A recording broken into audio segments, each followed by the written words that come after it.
الزخرف، الدخان، یہ دونوں صورتیں اپنے مضمون کے لحاظ سے تو عام ہیں۔ دونوں کا موضوع توحید کے منکرین کو انذار ہے۔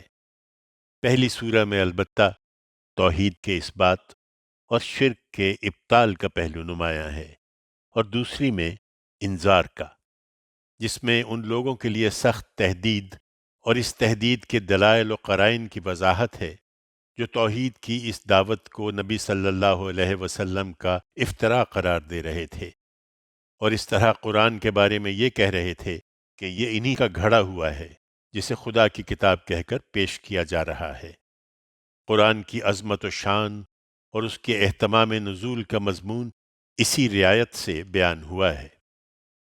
دونوں صورتوں کو ایک ہی آیت سے شروع کر کے قرآن نے ان کے اس تعلق کی طرف خود اشارہ کر دیا ہے۔ ان صورتوں میں خطاب قریش سے ہے، اور ان کے مضمون سے واضح ہے کہ ام القریٰ مکہ میں یہ رسول اللہ صلی اللہ علیہ وسلم کی دعوت کے مرحلہ ہجرت و برات میں نازل ہوئی ہیں۔ اللہ کے نام سے جو سراسر رحمت ہے، جس کی شفقت ابدی ہے۔ یہ سورہ حامیم ہے۔ یہ واضح کتاب آپ ہی اپنی گواہی ہے۔ ہم نے اس کو عربی قرآن بنا کر اتارا ہے اس لیے کہ تم سمجھو، اور بے شک یہ اصل کتاب میں ہمارے پاس ہے، نہایت بلند اور حکمت سے لبریز۔ پھر کیا تمہاری تذکیر سے ہم صرف اس لیے صرف نظر کر لیں کہ تم حد سے گزر جانے والے لوگ ہو؟ ہرگز نہیں، ہم اپنی حجت پوری کریں گے۔ ہم نے اگلوں میں بھی کتنے ہی نبی رسول بنا کر بھیجے، تاہم جو نبی بھی ان کے پاس آتا وہ اس کا مذاق ہی اڑاتے تھے۔ پھر ہم نے ان کو کہ تمہارے ان منکروں سے کہیں زیادہ زور والے تھے ہلاک کر ڈالا، اور اگلوں کی مثالیں گزر چکی ہیں۔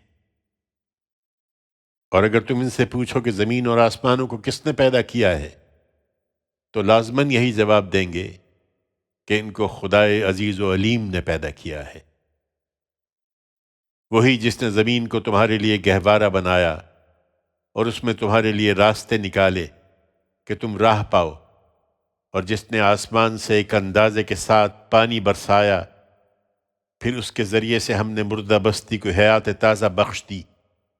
اسی طرح تم بھی ایک دن قبروں سے نکالے جاؤ گے۔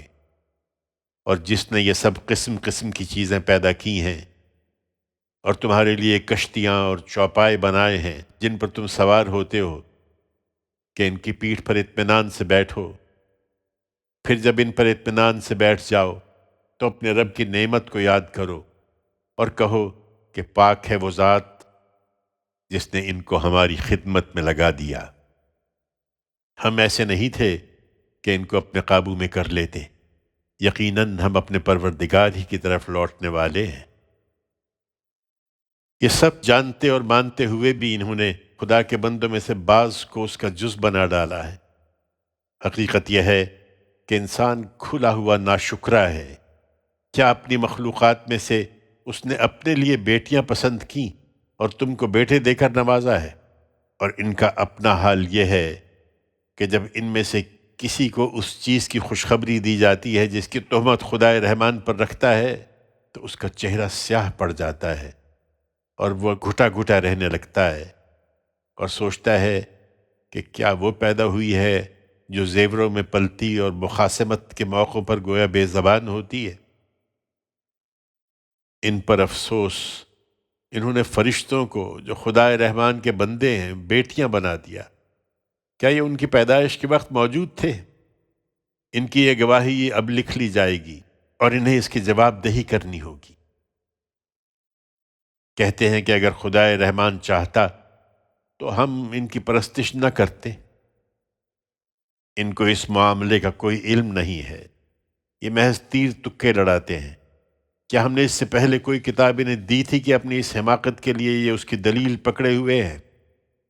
ہرگز نہیں، بلکہ یہ تو کہتے ہیں کہ ہم نے اپنے باپ دادوں کو ایک برتر طریقے پر پایا ہے اور ہم انہی کے قدم بقدم ٹھیک راستے پر چل رہے ہیں۔ اسی طرح اے پیغمبر، ہم نے تم سے پہلے جس بستی میں بھی کوئی خبردار کرنے والا بھیجا ہے، اس کے کھاتے پیتے لوگوں نے یہی کہا کہ ہم نے اپنے باپ دادا کو ایک برتر طریقے پر پایا ہے اور ہم انہی کے نقش قدم پر چلتے رہیں گے۔ ان کے خبردار کرنے والے نے کہا، کیا اس کے باوجود بھی کہ اگر میں اس سے کہیں سیدھے راستے کی ہدایت تمہارے پاس لے کر آیا ہوں جس پر تم نے اپنے باپ دادا کو پایا ہے؟ انہوں نے جواب دیا، تم لوگ جو کچھ بھی دے کر بھیجے گئے ہو ہم اس کو ماننے والے نہیں ہیں۔ سو نوبت یہاں تک پہنچ گئی تو ہم نے ان سے ان کی اس سرکشی کا انتقام لیا، پھر دیکھ لو کہ جھٹلانے والوں کا کیسا انجام ہوا۔ یہ باپ دادا کا حوالہ دیتے ہیں تو یاد کریں جب ان کے ابو الآبا ابراہیم نے اپنے باپ سے اور اپنی قوم کے لوگوں سے کہا تھا کہ جنہیں تم پوچھتے ہو میں ان سے بالکل بری ہوں، میں صرف اسی کو پوچھتا ہوں جس نے مجھے پیدا کیا ہے، سو کچھ شک نہیں کہ تم سے برات کے بعد اب وہی میری رہنمائی فرمائے گا۔ ابراہیم نے یہ بات ایک روایت کی حیثیت سے اپنے بعد والوں میں چھوڑی تاکہ وہ اسی کی طرف رجوع کریں۔ نہیں، یہ اس سے ناواقف نہیں تھے، بلکہ ہوا یہ کہ میں نے ان کو اور ان کے باپ دادا کو دنیا سے بہرہ مند کیا، پھر لمبی مدت گزری اور ان کے دل سخت ہو گئے، یہاں تک کہ ان کے پاس حق آیا اور ایک پیغمبر بھی جو دین سے متعلق ہر چیز کو واضح کر دینے والا ہے۔ یہ حق جب ان کے پاس آیا تو انہوں نے کہہ دیا کہ یہ تو جادو ہے اور ہم اس کو ہرگز ماننے والے نہیں ہیں۔ کہتے ہیں کہ یہ قرآن مکہ اور طائف دونوں شہروں کے کسی بڑے آدمی پر کیوں نازل نہیں کیا گیا؟ کیا تیرے پروردگار کی رحمت یہی تقسیم کرتے ہیں؟ دنیا کی زندگی میں ان کی معیشت کا سامان تو ان کے درمیان ہم نے تقسیم کیا ہے، اور اس طرح تقسیم کیا ہے کہ ایک کے درجے دوسرے پر بلند رکھے ہیں تاکہ یہ ایک دوسرے سے کام لے سکیں، اور تیرے پروردگار کی رحمت اس سے بہتر ہے جو یہ جمع کر رہے ہیں۔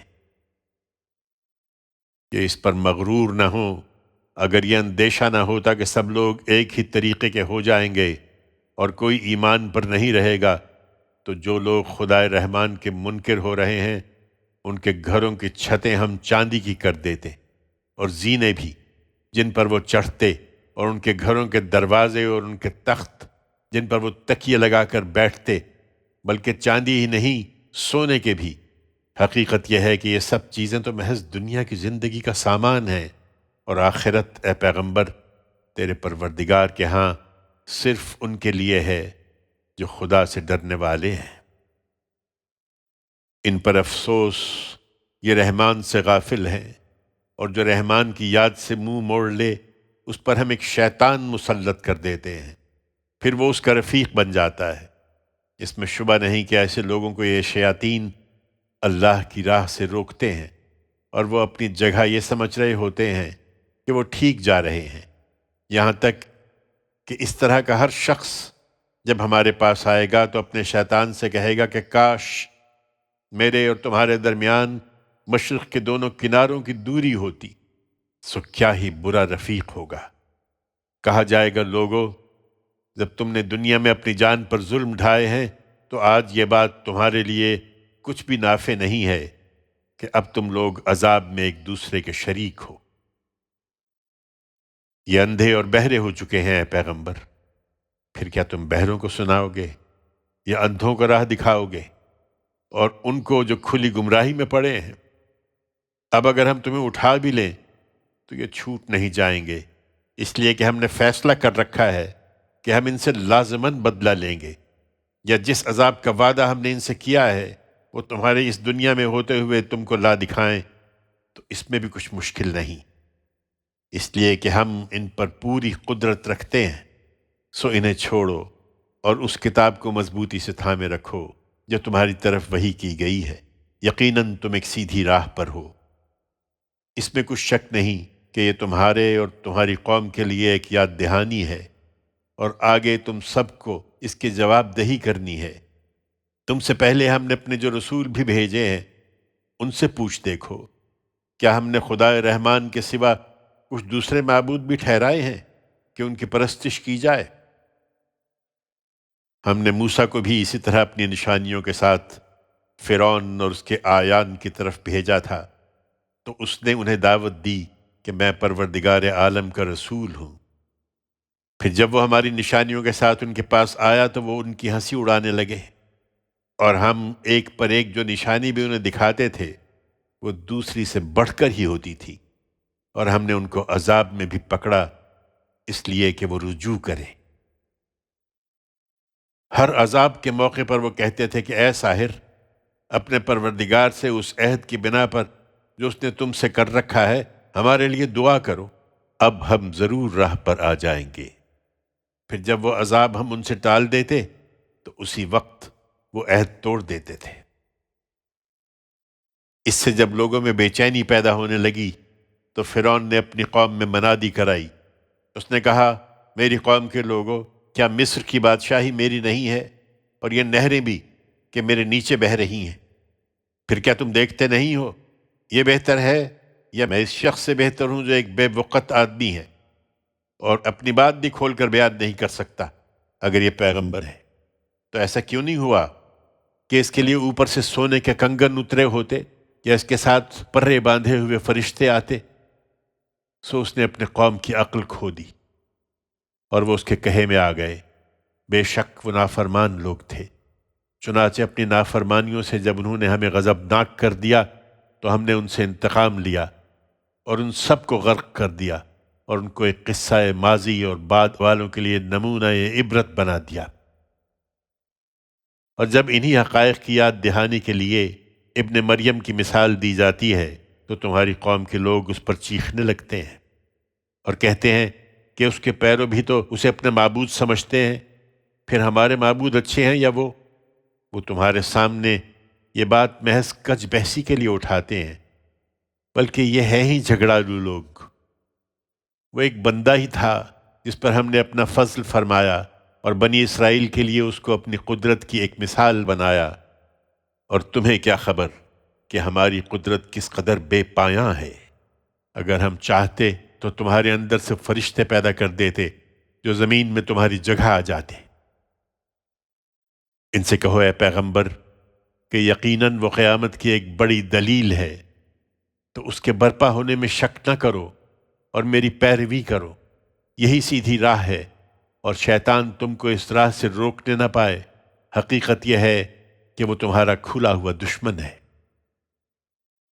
اور یاد رکھو کہ جب عیسیٰ کھلی نشانیوں کے ساتھ آیا تھا تو اس نے یہ دعوت دی تھی کہ لوگو، میں تمہارے پاس حکمت لے کر آ گیا ہوں، اس لیے کہ تم کو دین کی حقیقت سمجھا دوں، اور اس لیے کہ میں تم پر بعض ان باتوں کی حقیقت کھول دوں جن میں تم اختلاف کر رہے ہو۔ سو اللہ سے ڈرو اور میری بات مانو۔ اس میں کچھ شک نہیں کہ اللہ ہی میرا پروردگار ہے اور وہی تمہارا بھی پروردگار ہے، تو اسی کی بندگی کرو، یہی سیدھی راہ ہے۔ مگر اتنی واضح ہدایت کے باوجود اس کے پیروؤں کے اندر سے بہت سے گروہوں نے فرقے پیدا کر لیے، سو تباہی ہے ان کے لیے ایک دردناک دن کے عذاب کی، جنہوں نے خدا کے شریک ٹھہرا کر اپنی جان پر ظلم کیا ہے۔